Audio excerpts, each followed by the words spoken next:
বডিটা দেখেছে মা, পুরো ঋত্বিক রোশন। ঋত্বিক রোশন না ছাই, দেখে তো মনে হচ্ছে আস্তে একটা স্বর্ণের ডাটা, মনে হচ্ছে চিড়িয়া খায়। দেখো মা, তুমি কিন্তু আমার বরকে অপমান করতে পারো না। তাছাড়া ও সরকারি চাকরি করে। ঠিক আছে ঠিক আছে, চাকরি করে না কি করে আমারও তো জানার দরকার নেই। সংসার যখন তোমরা দুজনে করবে, তাহলে আমার আর ভেবে কি লাভ। এসো ঘরে এসো, আসো আসো আসো ঘরে আসো। এই জামাই, জামাই।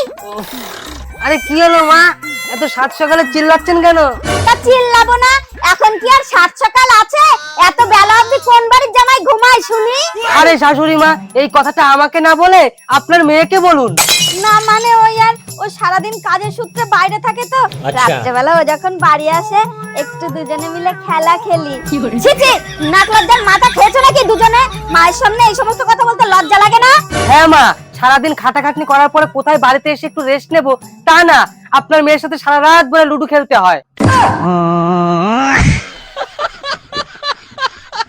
ছি ছি ছি রে নুনি ছি, চলো ছি ছি ছি রে ব্যাংক। নুনি ছি।